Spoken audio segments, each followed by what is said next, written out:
Gurbani tells us like that the body has a kurak, has something to sustain it, like the food that we eat. The mind also has something that it needs to be sustained. So manda kurak, the man ka tosa har naam hai. So in order for the mind to feel rejuvenated and good, which most of us struggle with, and a day to day, even I can completely relate that when everything's hectic, I feel very tired, drained, energy very low. And the mind just doesn't feel fresh. It doesn't feel kind of joyful, happy, energetic. And so we're going to Guru Kripa go into, how do we actually get that sustenance for the mind? How do we replenish that mind so that during the day to day, when we are in these difficult situations, which everybody has, all of us, how do we connect back to that place of Naam, so that we get to experience the benefit of Sikhi? Gurbani tells us, for so long I used to read, Simro Simar Simar Sukh Pavo, all the way through Gurbani, it's like, you'll get peace, you get eternal peace, peace here and hereafter. I'm like, I'm not experiencing any peace. Apart from the time when I'm maybe doing Kirtan, or even then sometimes my thoughts would be on something else. So it's like, how do we actually get the benefit of Gurbani? Because we're doing all the hard work of looking like Sikhs and doing the prayers and doing everything. We're doing all that hard work, but we're not really getting the full benefit that Gurbani tells. And I definitely wasn't until very recently, to be quite honest. Just to share, because we're not anywhere, but in terms of our own experiences, Benji, has been brought up in an Amritdhari family, took Amrit at a young age, but still experienced that. And from my perspective, I had no Sikhi in my life till about 10 years ago, when we experienced a lot of dukh.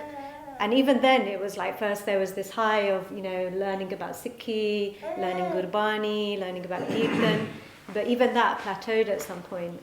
And it was like, well, okay, what's the next stage? Because we're all doing our part. And then it's like, well, if I do more Gurbani, if I, learn Sukhmani Sahib, then maybe I'll feel better. And it's not that Gurbani doesn't help us, because clearly it does. But there's a point where, are we going to start implementing what Gurbani is telling us?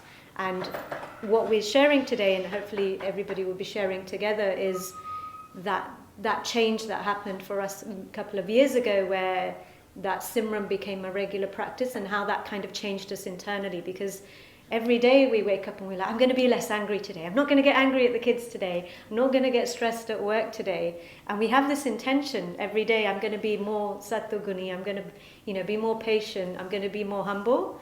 But then there's this disconnect, because when something triggers us, someone says something, kuch ho gaya, ohne kuch kehta, ohne kuch kar dita, then we're triggered and we end up in the same cycle again. But how do we come out of that cycle? What is Guru Maharaj telling us about that? And how do we go beyond it? How do we practically implement that in our day-to-day life? Yeah, sorry, I was going to say, I think every day is a test for each and every one of us. Like I said to my husband, for example, he'll come across, a stupid, drive or something, and or at work, he might have problems with his colleague. I always say to him, just remember who you are. I said, don't ruin yourself for anybody, remember, you do your part every day. You just do what Guruji is telling you. You'll be fine. It's a test for you. It's not what you ruining yourself for somebody else. That's their karma. And you're completely right, Benji. But then I used to tell myself that every day, like, be the higher person, be the better person. But kisin ko shikayta, and it's really difficult, right? It's easier when you practice it. Trust me, I faced many challenges, so many different people. It hurts, but then I know that Guruji is happy with me. He's got his hand, even though I'm hurting, I know he's got his hand over my head. So it's worth it to make him happy, Hanji. And sometimes we struggle with that, is what I'm saying. So hopefully what we're going to talk about goes towards that, helping us to do that. And sounds like it's something that you're doing already. But, for me, it's like, I used to have like a memory of the past, like someone didn't like me or they said something. It's really difficult to let go, right? To just be like, bure da pala kar, gussa man na hadaye. And it doesn't matter how many times I would recite that in my mind. Is like a little kanda, right? We say in a... But I think each and every one of us have Kam, Krodh, Lobh, Moh. Some people have maybe Kam, Moh, Krodh, Lobh, Moh. Like everybody has it, So don't worry, you're not alone there. Hanji. So I think we should get Benji to come in.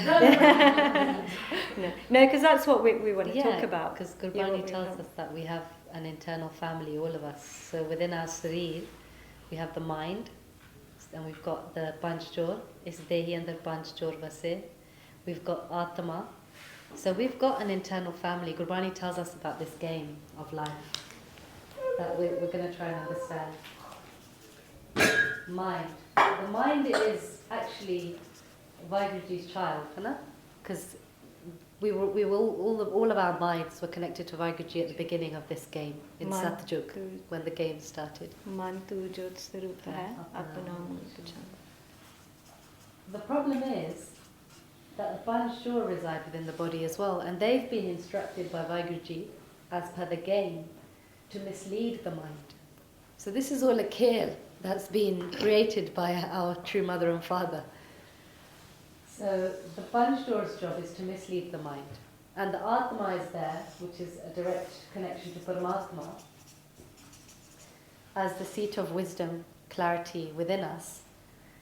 But again, it's the mind that's the player. So the Atma is always going to be pure. Sometimes when we're reading the Path, we're doing the Simran, the mind has gone away and is thinking about X, Y, Z and what's going to happen next, or who said that, or why that person's reading it wrong, or X, Y, Z. I'm saying that because I used to very much do that.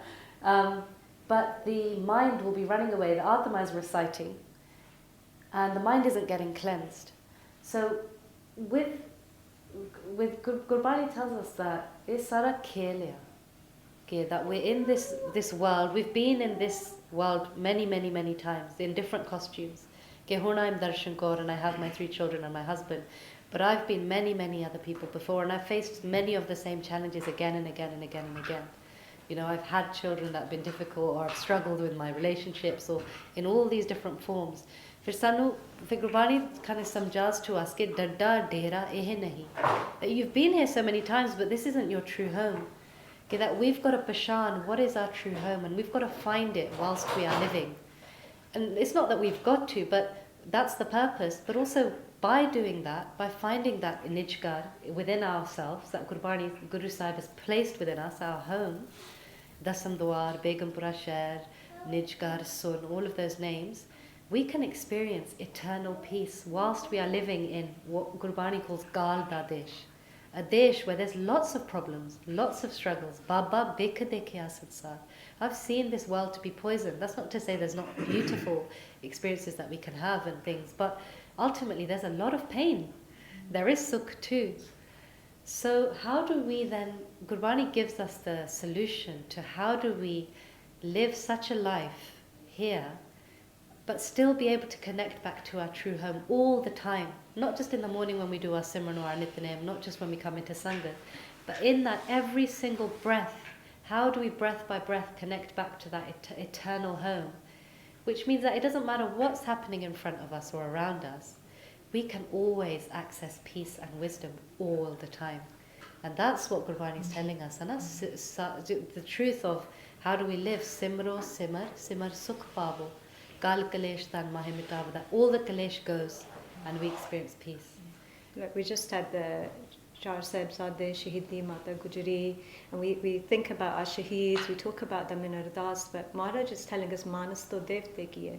Like, this is not just they were up there, this is how we can live our life as well, but we need to know how can we do that? How can somebody sit on a tapti, how can someone be cut piece by piece? How can someone have their child cut into pieces and put around their neck? And I'm not saying we're at that level, but there's something in Gurbani that can take us to that state where we're not so engrossed in my family, my problems, that we can be in this elevated state and still do our day-to-day jobs. So even if something goes wrong, which is a judgment, something's gone wrong, we can still be in this avastha where we can connect to that. And I'm not saying that we're here, like we still have triggers, you know, we still get frustrated with the kids, but that space between the frustration and the anger is much shorter now. We can overcome it much more quickly, because what we're doing is that state that we connect to, maybe we connected to that in the Divan or in our Simran, as Benji was saying, is that we can bring that into our daily life. Yeah, because we'll put the bat at the soul with the naam. Naam was never meant to be just in the Gurdwara when we're sitting in Sangat. It was meant to be something we can do all the time, every breath, because that's how we get the benefit. And Gurbani tells... Sorry. I was just going to say, like, what is that thing that we connect to then? There's an absence of something and there's a gain of something. So if you've ever experienced peace while doing Simran or while doing Path, what is missing in that moment, or what is the experience in that moment? Just so we know what we're talking about here.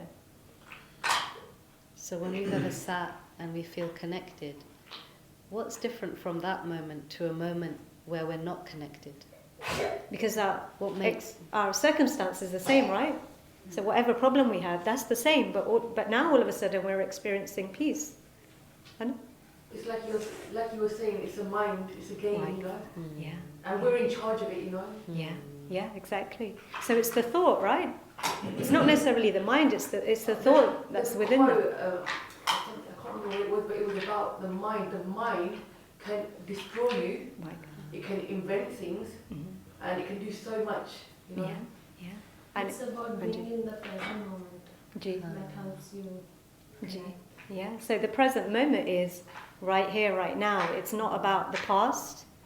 Aage ki hoya si. It's not about the future, what's going to happen. It's not about I'm bad or you're bad. It's right here, right now, and so that is beyond thought. So if we think about what is causing our suffering, if something happened 10 years ago, and I'm thinking about it now, that thinking about it is going to create an emotion within my body, and I'm going to suffer, right? But it's not happening in this present moment. Or something might happen in the future. Someone might lose their job, one of the kids might get ill.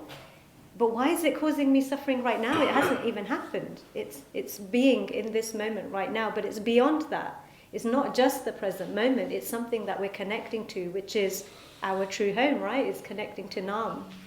So when we're not in our true home, so many of us will have experienced being in our true home, when we've sat and done something where we're not having thoughts, whether that's Simran, whether that's coming to the breath, whether that's whatever it is, any kind of meditation or spiritual practice.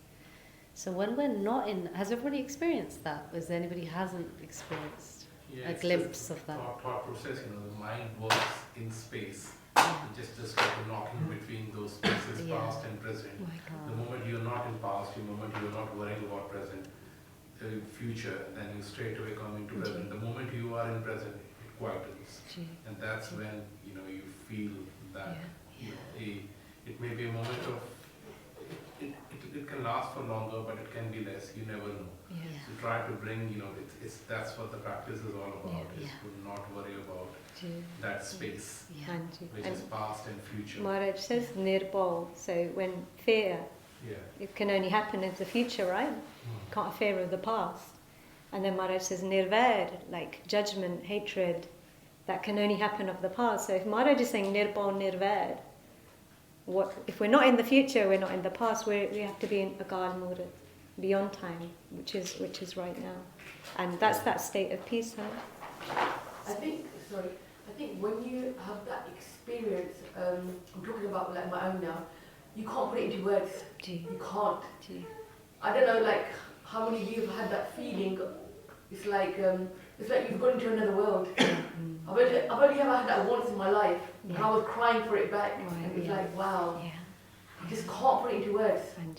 And it was after watching, Bhai Veer Singh, Gurmukh Sikhiya. Yeah, that was. I don't know what happened, but it was just wow. So that is you going into a different world, I a did go into different a realm. world, yes. That is our true home. Dasam Dwar. Hana? So if you've had a snippet of that, then you know what it could be like to live like that every single breath. So imagine experiencing that. Children are fighting around you, but you're in your true home. What would that be like? Incredible. So that's what we can actually practically achieve. This is what we want to practically achieve here. Like, this is possible, guys. And I feel like some of you might be feeling like, I'm not going to be able to do that, or how is this even achievable? Maharaj says, Akhan Okha Sachano. And, Kanneo Tikki Valoniki. It's difficult. It's simple. Like, it's not complicated, but it is difficult. And, you know, there's a combination of factors. Obviously, it's Maharaj's Kirpa, but there's the effort that we do as well. And understanding this game is what helps us and motivates us, and doing that Khoj of Gurbani, like, you know, even just us doing this, and we apparently know all of this stuff, but yesterday, having done 3 of these workshops and then going into the divan and the shabads are coming up, they were just mind-blowing, because it's so clear once you know what our purpose is, what we need to be doing, what is our true karam, what is our true action that we've come here to really do. And hopefully Benji's going to talk about that now. And nobody here is here by accident. Like, we're all sitting in this room right now because Vaiguruji has handpicked every single one of our minds to come together in the Sangha. So we're really, really blessed right now. And Mar says, Purab Janam ke mile sanjogi. Like, all of us here are sanjogis from previous janams. We've all had collected naam tan together, wealth of naam. So if there's, in or previous janams, whatever they are, if there's ever been time when we've been free of thought, that's been collected. Parchun kamai, Gurbani says, Purab Janam Parchun kamai. So all of us are here now because we've had naam tan together, we've shared that. So this is our opportunity. So that's why, you know, this can actually happen. We can actually transform ourselves, and this is an opportunity. So Gurbani tells us that when we're not in our true home, where are we? We are in Maya Dadesh. Sorry, my pen is running out. This is Maya, and this is true home. We can say Naam, because Naam resounds in our true home. So true home, Dasam Dwar, Jogtapad. Lots of names in Gurbani. Sun. And this is the realm of Vaiguruji. Yeah? But when we're not in our true home, Gurbani tells us that the mind comes into the playing field of Maya. Hana? And what is Maya? There's 2 forms of Maya. There's the visible Maya, which is everything that we see with our experience with our senses. So our possessions, our families, even our body is Sarir Sabamul hai Maya. Everything that we see in this 3D reality is Maya, because ultimately the truth is that everything is Vaiguruji, but we are experiencing this reality because of the fact that we're in a human body and we have these 5 senses. So that's the Drishtman Maya. The invisible Maya, which is the harder one, which Gurbani says, E mamta Maya jagmohani jin virdante jag khaya. That even without teeth, this Maya has eaten up the whole world. And what is that Maya? Can anyone guess? Yes, exactly. Our thoughts. Our thoughts are the subtle Maya. That are the things that are consuming us and keeping us separate from the truth of who we are. So Gurbani breaks that up a little bit more into Tregun Maya. Gurbani says, Rajogun, Tamogun, Satogun kahiye, e teri sab Maya. So there's 3 states of mind that we can have when we're in Maya. So we have Rajogun, Tamogun, and Satogun. And what we want to do is ask ourselves, as we're writing this down, where is our mind residing right now? And where does it tend to reside? So as I go through these, we'll be able to reflect, because that's what Gurbani is telling us. Bande khoj din haroj. Where does my mind play all the time? Where does it spend its precious breaths? So in Rajogun, we have wishes, anxieties, hopes, desires, expectations, fears.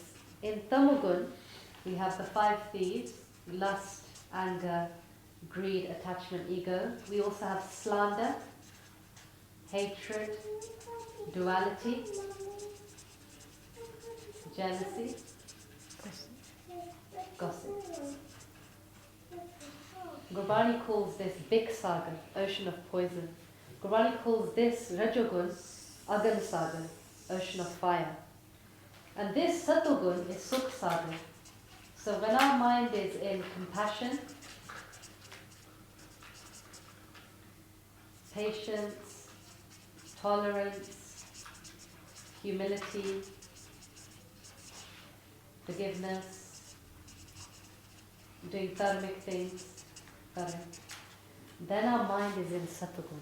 So right now Gurbani is giving us a map, a way of understanding. So if the mind is separate from the true home, where is it? Why can't it go back to its true home? Because the mind is residing in these three states all day long. From the moment the mind comes into the body in the morning, till the moment it leaves the body in the night, divsrat doidayadayad, kill of day and night. Every day we have a chance to play again. So Gurbani says, where does the mind spend its wealth? The mind is the merchant, the breaths are the wealth. This is a game. Which hut? Gurbani says the body has huts, kaya kot apar hai, andar hut nalle. Which hut is the mind spending its breaths? So maybe let's take a moment to reflect. Where do we spend most of our swas? Maya world. Yeah, in Maya. Whereabouts? Do we spend more in Rajo? How does it work? Do we go Rajo then Tamo? Do we, I think it's a little bit of everything. It's everything. Yeah. It's everything. That's Even when we say Satogun, they call it's one of the forms of Maya. Yeah. But the fact is, we got to go beyond that. So Yeah. this Rajogun, there is a temptation to create things. So that's why these desires comes into picture. And when you, Gurbani doesn't disagree with the concept of Trinity. But these three things are forms of Trinity. Yeah. Where you create something in Rajogun, where you Hanji. sustain Brahma, something. Vishnu, Mahesh. Where you sustain something in Satogun, and there is a desire for destruction, Hanji. which is Tamogun. So Hanji. you can be in any three stages. You find yourself knocking around in all three of them. But the fact is, you got to go beyond that. So in these desires doesn't bother you, and that's where the sadhana comes into picture. And it doesn't mean that you can't be in there, because we have to come into Rajagun to do our daily things, like look after the family and our work and have this They gristri are jivan. important, But it's, can we still be connected? Like Benji normally says, can you have one foot in, the realm of bliss, the realm of Vaiguru, the realm of peace? Can your mind be there? And yet we're still doing our daily actions. We're writing our email, doing our presentation, looking after the bache, doing the lunches, all those thousands of things that we do, but still be in that state of bliss. So if we do our Simran in the morning, and we have some glimpses of our true home, but then all day long, the Panj are dragging us here, because that's what their job is. And it the Panj are starts... given the instruction, take the mind, spin it around. Take it to Satugun sometimes, bring it down here, bring it here. And so who can relate to that sometimes? That sometimes we're being good people, sometimes then we go straight into the fire, and then we go into the poison. And it's like, what's happening to me? I'm a split personality. Am I this person? Am I this person? Am I this person? So Gurbani tells us that this is the game, that the Panj bring us into these realms. And our family members. I feel like sometimes, like even with myself, it's a battle every day. Yeah. Every day I'm fighting with myself, Hanji. And it is a battle, Anna. But it can be, when we have the tools, so as we start to learn, so even when if we apply this to our family members as well, it helps, because your husband comes in front of you and he shouts. Instead of thinking, okay, you're a really bad person for shouting at me, I hate you, and starting an argument, he's in Tamogun. The Panj have taken his mind into Tamogun. What does that change things completely? That's okay, so now if the Panj are there, my Panj are wanting to come up and we want to fight. Keh Kabir, Panche ka chagda.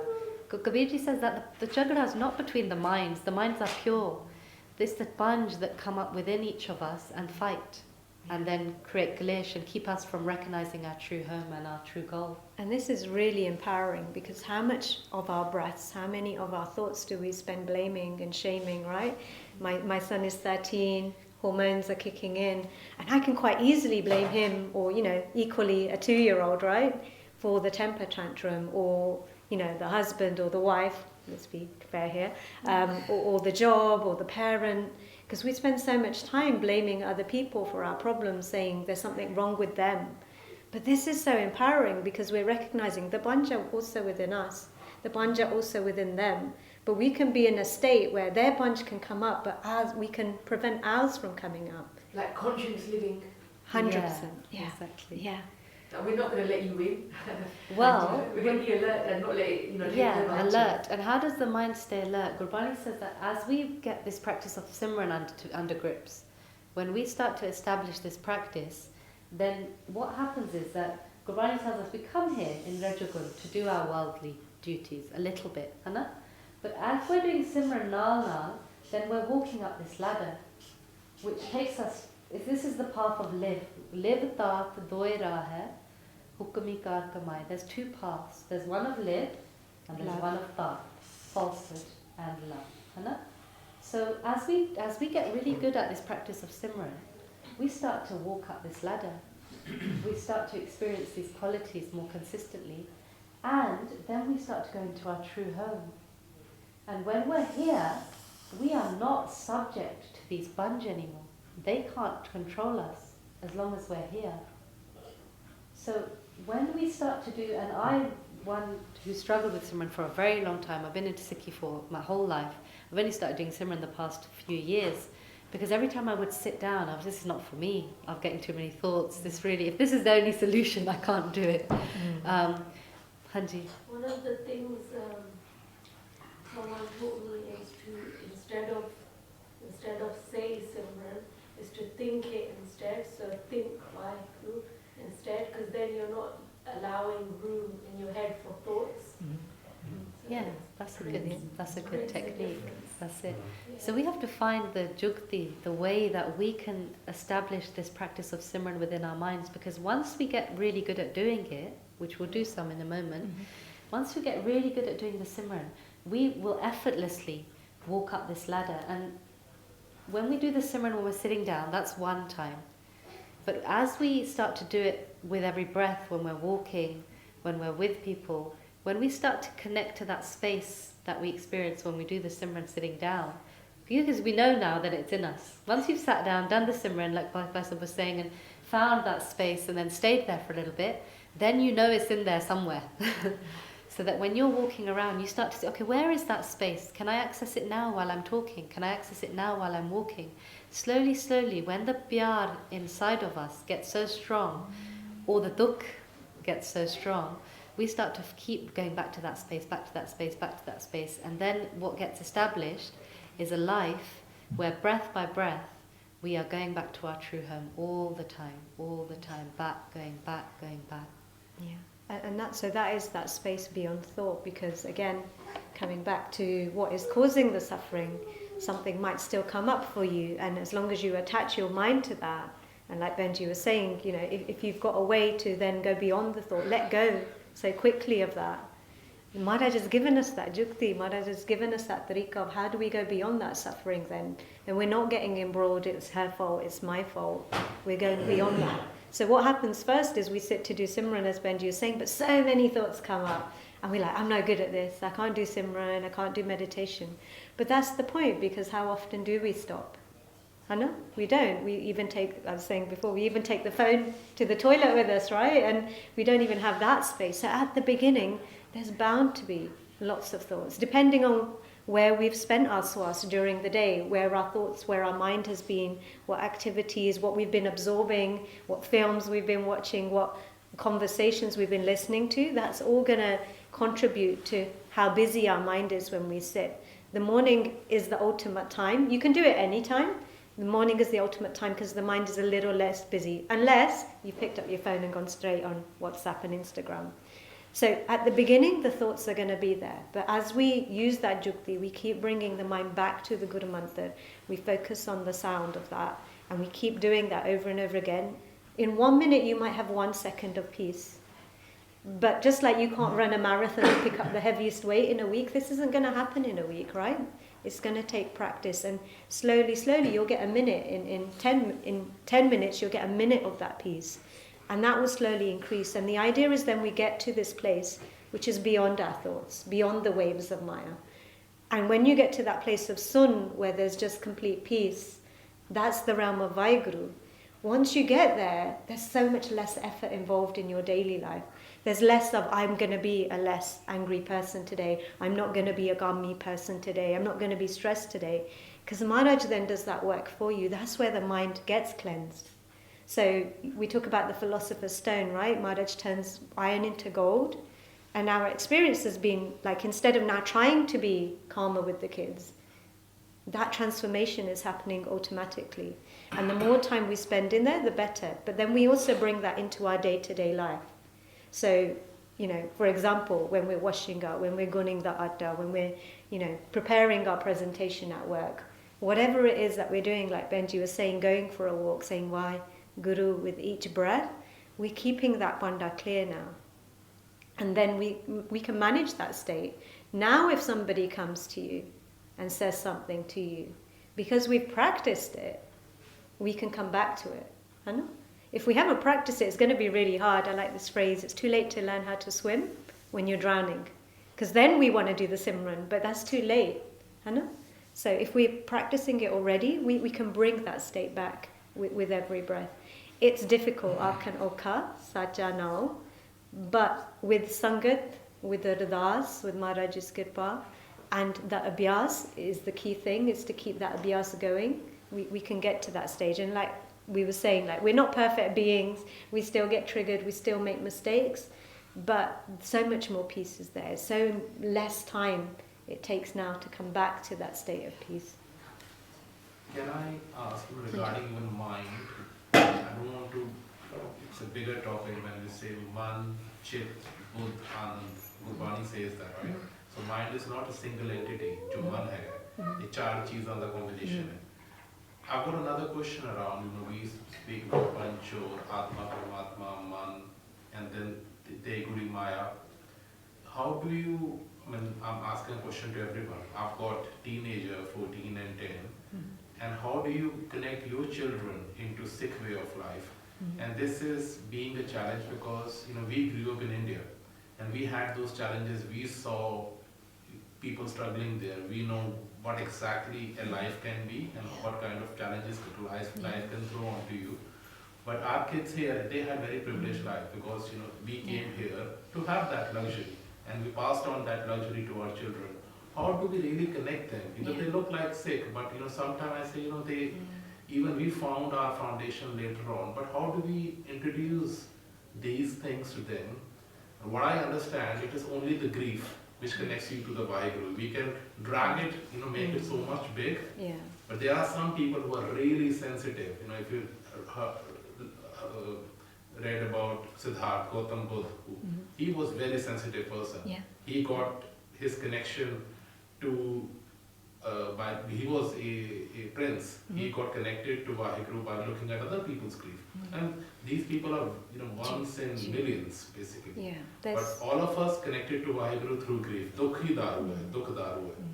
Right? Dukh is the Vaheguru. How do we connect? We can't just give dukh to our children. For them to connect to Vaheguru is very I'm sure we give them enough. Yeah, We do. exactly. We do. How do we Dukh start this journey? Dukh is one path, right? Yeah. It doesn't have to always be Dukh. My journey started with Dukh, physical pain, emotional pain, mental pain. Yeah, all of us. Hanji. Everyone has got similar kind of things. But it doesn't have to stay as Dukh. So in answer to you, trying to answer your question, one thing I learned about parenting is the child is never the problem. It's always about us. So like we said, this is an empowering journey. So we have to show up as this. Children, you might have come to a workshop before, if you've been to this camp before, children see, children do. So if we're like, what, you shouldn't get angry, that's the Panchjot, and they've spilled a cup of water, and you're like, why did you do that? That's what they're gonna, if we're like, and I learned this from Benji, and it's so beautiful, because it was like, just having a conversation. I've got a 13-year-old hormonal, and it's like, okay, but we'll have our disagreement. He'll have his tantrum because he's not allowed to play his game. I'll get upset at him. And then 5 minutes later, it's like, but those were your Panchjot. My Panchjot came up, but this is not us. This is not true. How can we fix this right now? And the solution is always, we let that go, we come back to Simran. But when we show up, when their Panchjot come up and ours don't, there's not going to be a conflict. So that's one thing, is we've got to become Gurbani Bano. They introduce this terminology to them. They may not understand it at this moment. Some point in they time. will, yeah. So you said what, 10 and 13? 14 and 10. Yeah. Right, so they're going to start to, and the more that we talk about it, the best way is not to samjha them. The best way is when I'm feeling that, but my Panchjot were coming up then, that's why I got angry at you, I'm really sorry. Next time, can you tell me? And they will tell you. They'll be like, Mummy, that's your Panchjot coming up. Mummy, or Daddy, you need to calm down. Yeah, so they that have got challenges, even language is a barrier for them to be able to read Gurbani. You can do so much in English. Yeah. So it's You've got not to be it's in not good about with someone. samjaying them, it's about Yeah. becoming it. And I think that's the key, is when we talk out loud, I'm feeling this is my solution. You know, one day I was like working on a project, I got too engrossed, and I was like, I think I got too much into Rajagun, I got too much into my work. My daughter wanted my attention, I got angry at her, and then I explained to her, it doesn't have to be the word Rajagun. It can be like, you know, I got too engrossed in that, and I'm sorry. That's the biggest mantra we can use with our children. I'm sorry, this was my mistake. And once they see that, my son does it now. He'll have his tantrum. 5 minutes later, he'll come down and be like, Mummy, I'm sorry, it was the bunch jod. That's a practice. So that's one thing. But the other thing is, Thir kar baiso, har jan pyare, sat guru tumhare, kaaj savare. So we have been taught by doing, by planning. By us doing stuff is going to determine our destiny, and it's going to determine their destiny. But who is the one who's really doing everything? Hana? They have their own karam. They have their own journey. If we look at Guru Sahib's children, right?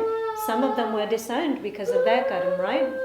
So there's only the part that we have to play, which is to show up and do the work ourselves.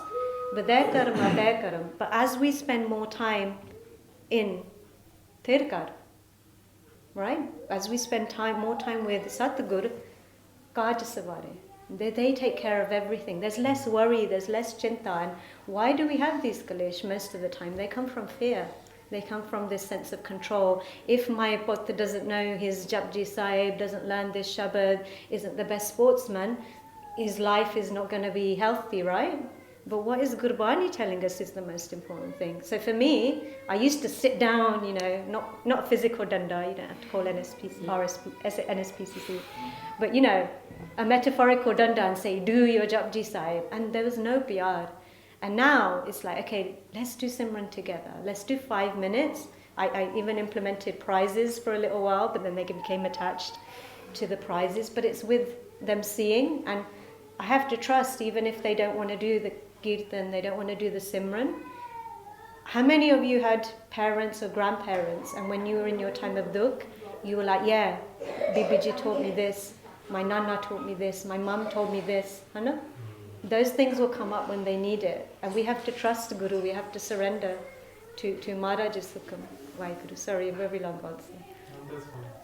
So, in the nutshell, what you're suggesting is we've got to be practicing these things and somehow become one, right? So it's we are the role models, and basically we have to exhibit ourselves in the same way for them to learn. It's tougher here, you know. In West in particular, these things are even tougher. Well, it was slightly easier when we were growing up because we got introduced into Gurbani much sooner, and we started enjoying it much earlier in there because the temptations were lesser. Now the temptations are even more, and it's going to get bigger and bigger by the looks of it. And Vijay, so I grew up in a family, and even now, not to judge my family, but there's no Sikhi there. So how can you explain that? Like, my mum didn't teach me Japji Sahib, my dad certainly didn't teach me anything. So, you know, Maharaj's Kirpa is working wherever it needs to work, Hana? Maharaj tells us there's only one thing that can change our karam, Hana? Which is Naam. We can't change it any other way. So again, the motivation, it comes back to the truth is, what is the best thing we can do for ourselves? What is the best thing we can do for our whole parivar? Maharaj said, Sari kulnu atar lendem. If one person in the family, 20 generations can be saved. That's motivating for me, because I see certain members of my family, and Maharaj hasn't given them the buddhi, the awareness of this Sikhya. And I've tried to have the conversation, they don't go well, so I've surrendered that. I've left that up to Guru. But my motivation sometimes is, you know, I can do this for my Mataji, I can do it for my Pittaji, for my siblings, for my children. If one of us is doing it, that vibration is going to go out one way or another, whether they're aware of it or not. So just to come back to, everything is in the doing. We can understand this, we can repeat this. That's great. You know, go away, repeat it, think about it, do the Khoj of Gurbani, but it's all in the Karni, it's all in the doing. And we need the Sangat, we need the Ardas, but the main thing is make that commitment, whether it's 5 minutes, whether it's 10 minutes, whether you have that 10,000 vichar in those 5 or 10 minutes is irrelevant. If you brought your mind back once to the Guru Mantra, that's progress. Because tomorrow it will be twice. The next day it will be 3 times. And eventually, Maharaj Kirpa, we can start accessing, experiencing our true home, that true peace. So I'm going to invite everybody to join in and we can do some Simran together. So eyes closed. And just be comfortable, just relax. So we're going to recite the Guru Mantra and we're going to really focus on the sound of our own voice. So that becomes our focal point. Every time the mind wanders, and it will, just bring your attention, your concentration, awareness back to the Shabad, back to your own voice, reciting it. We're going to recite loudly to begin with. So our experience has been, as we recite loudly to begin with, our vichar, our thoughts settle. And then we can start to come into Sahaj. As that settles, we can come into a more peaceful state.